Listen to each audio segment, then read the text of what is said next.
Hi folks, it's Tom at psychsafety.com here, and this is a video about the difference between psychological safety and psychosocial safety and why that difference matters. Now, there is some confusion, some amalgamation maybe between these two terms, psychological safety and psychosocial safety. They're sometimes being used interchangeably to mean the same thing, or mixed up somehow. This confusion isn't just academic, semantic. It can actually lead to real risks of harm, a blurred accountability for who's accountable for protecting these harms or preventing these harms in the workplace, and it can result in real harm in the workplace. Now, so they're not the same thing. We need to make a difference between the two. We have an article on this that dives much deeper into the topic over at psychsafety.com. So if you want to read that while listening to the video, brilliant. Head over to psychsafety.com, search for psychosocial safety, or just Google it and you'll find our article. You can read that along, or you can stop the video here and read that instead. Now, so part of the reason this confusion has grown is regulation, particularly in Australia and in some other countries where psychosocial safety is now a legal requirement.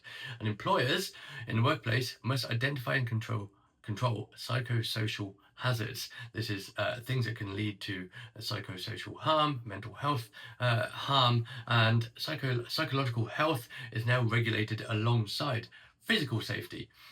This shifts the responsibility, it places a burden of responsibility onto organizations to prevent psychosocial harm, such as burnout, undue stress levels, and things like that. It is not just a well-being initiative, it's an actual legal duty of care. To make the distinction between these two things, psychological safety is about interpersonal risk, taking interpersonal risks in the workplace, and psychosocial safety is about protection from psychological or mental health harm. Psychological safety is a group level climate. It involves speaking up, maybe not verbally necessarily, it could be in text or in writing or sign language, asking for help, admitting mistakes. The risks in psychological safety, or perceived risks, are often things about risks of embarrassment, humiliation, exclusion, loss of status, or loss of our job, loss of promotions in the future, loss of opportunities, and things like that. Psychosocial safety regards job design, organizational conditions, workload, control, support, job security, bullying, undue stress, and things like that. And this can lead to burnout, anxiety, or high levels of stress and depression. These are the sorts of things that the regulations are trying to prevent and put the onus on employers to work towards preventing. The two things, psychological safety and psychosocial safety, are related, but they're not interchangeable. They're very much interrelated. They affect each other and are related to each other, but they're not interchangeable terms.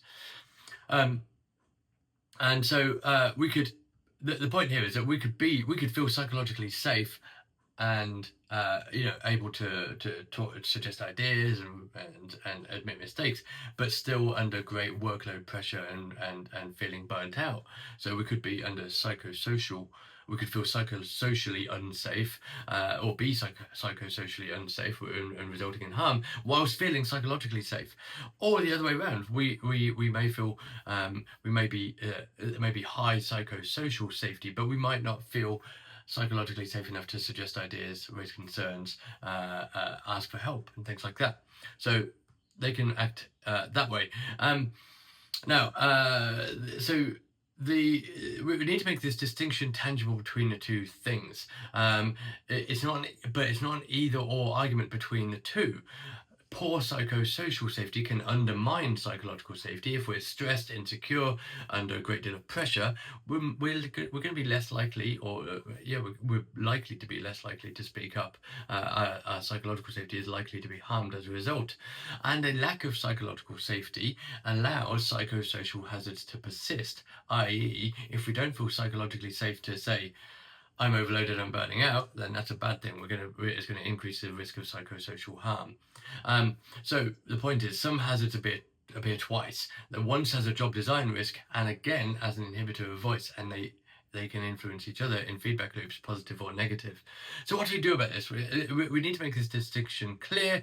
What do we do as a result? So psychological safety is about how leaders and all of us respond to uncertainty, and how we respond when someone else admits a mistake or speaks up. It's about how we respond when dissent, when people dissent, and how we handle dissent, and what happens when someone admits a mistake. Psychosocial safety is about risk assessments, ISO 45003, HSE management standards, governance, safety systems, not well-being initiatives. So maybe two reflective questions to ask yourself are things like, where are our biggest job design hazards? Where is the risk of psychosocial harm greatest in our organization? And then in reflection, so that's about psychosocial safety. In reflection, psychological safety, when did we last explicitly invite dissent? And how did we handle that when people did dissent?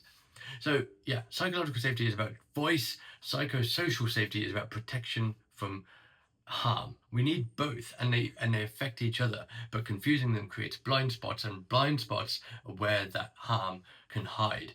So if you're interested in finding out more, again, head over to psychsafety.com. We've got the articles that dive much deeper into psychosocial safety and related topics over there. We've also got online training, workshops, our community you can join, our newsletter you can sign up to, toolkits and things you can download, events and psych safety days you can attend, and much, much more. So I'd love to see you at some of those events or on our community, and I'll see you in the next video. So like, subscribe, do all that stuff, share this with your friends, and I'll see you the next time.